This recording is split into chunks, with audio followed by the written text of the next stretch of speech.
here from sapphiregladecomics, back again with a new comic book day review video. Except these aren't all just new comic book day comics from this week. They're also the ones from last week because I didn't pick up my comics from last week. So why not? It was a very, very short week, very small week for me comic wise. So why not bundle all both weeks together in one video for a review. Anyways, gonna go ahead and get started here. First up, we have the Amazing Spider-Man issue 35. This is kind of the last issue for Peter Parker's downfall when he got stabbed in the back with the spear and infused with Norman Osborn's sins. And basically, he is out for revenge against everyone who has done him ill. And Osborn is working to not have that happen to Peter. What happened to him. And he is working with Kraven the Hunter, who broke free, who was able to escape from his grave that Peter Parker threw him in a few issues ago. It was a pretty good read. I mean, I would probably reread all these comics again to really understand the story and probably have a change of opinion on it. So it was pretty good. It was and a good ending too. Well, an interesting ending, I should say. And Queen Goblin is still around. We get an idea of Mary Jane's jackpot powers again, and yeah, very interesting comic. All right, next up from Boom Studios, it's Ranger Academy. This is a continuation of the free comic book day Ranger Academy issue that you could have picked up earlier this year. Basically, we are joined by Sage, who lives on a moon with just her father, and she is curious about the outside world. And one day when she's just out there minding her own business, she sees this aircraft crash land into her moon, and she goes to check on people while rescuing her goat. I guess it's a goat. And we learn their names. We got Mathis and I think Sumitra. And basically, their ship is damaged. We don't know what caused their ship to get damaged yet. But when Sage meets up with these two, she's curious about the outside world and wants to go to their academy. And her father, of course, is against that. And some shenanigans ensue, and we get our first glimpse into Ranger Academy. I'm going to continue reading this because it seems very interesting, and if it's just a miniseries, this could be a really, really good miniseries to give to the younger generation.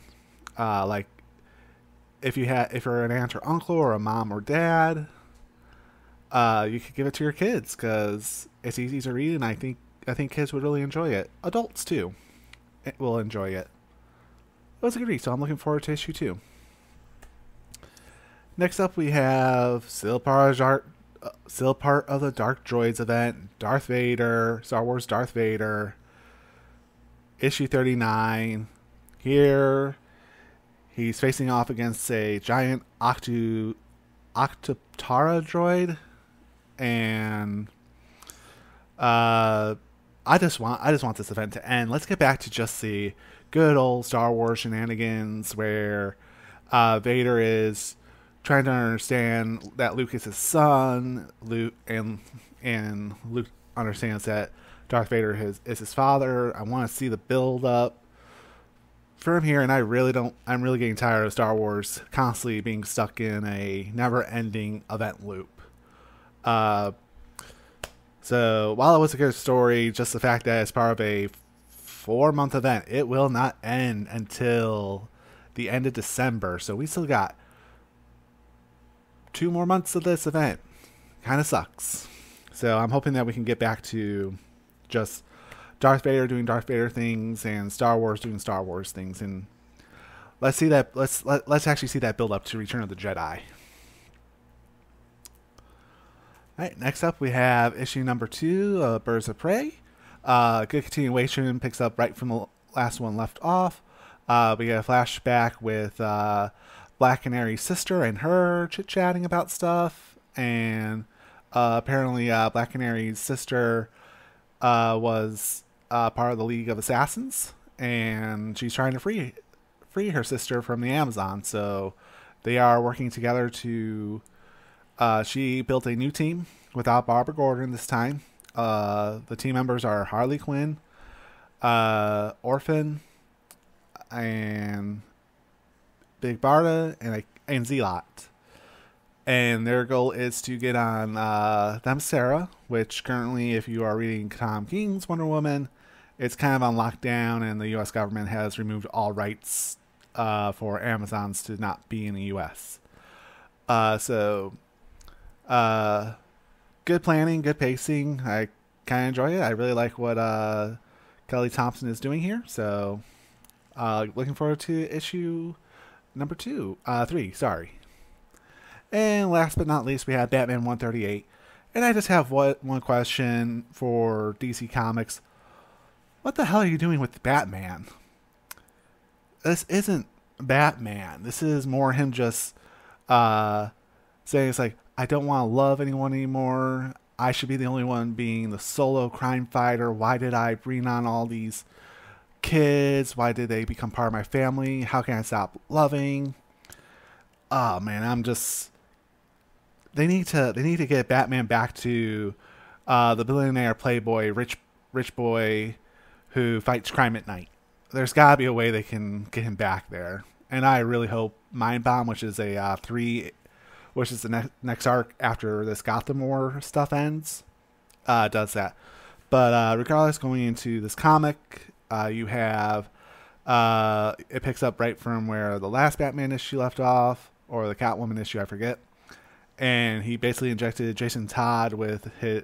Jason Todd now has his own failsafe. Anytime that he is about to do something major, he just gets all scared and starts acting like a kid again. And Batman supposedly did this to protect him. And Nightwing goes up against Batman, gets beat up pretty badly, but Nightwing has a way of actually sabotaging Batman because he has access to something that Batman gave him access to early on. So I want to go back to the normal Batman where he fights crime and beats criminals, where there's actually good storylines, none of the city of insert generic villain name here. I don't know. But I hope DC gets better. But between all these comics I read that came out last week and this week, I don't really have a pick out of all of them. So they were all good and bad in their own special ways. But hey, these are going to go into a short box, and they'll be sold for $1, either in an auction or at a convention. Which leads me to a couple of updates. If you are watching this and you live in the Northern Virginia area, near Ashburn, Virginia, specifically, on October 29th from 12 p.m. to 4 p.m., Comic Logic in Ashburn, Virginia is hosting their Halloween LotCon with a trunk and treat. Bring your kids to get some candy, and you can wear your costumes. There's going to be a costume contest. There's going to be vendors, comic book vendors. I'm going to be there vending with comics, $1 comics for anything that's in the short box, and other stuff is going to be priced. And 50% off of hardcovers and trade paperbacks and manga that I have at my booth outside. And next, if you guys like bidding on dollar comics, or getting comics for really cheap, you can find me on Whatnot at sapphiregladecomics. The information is in the description below. If you give me a follow there, you get a $10 credit. And you can use that anywhere on Whatnot. You can use it on me. And I look forward to seeing you guys in the next video. If you like this content, be sure to like and subscribe for more content like this. Or soon, going to be doing a light novel review, probably tomorrow. And I do anime figure unboxings as well. So there's a little bit of something here. If you're a comic book fan, I got comic content for you. If you're an anime manga fan, I got that for you as well. So feel free to subscribe, and thanks for watching, guys. Have a good rest of your week.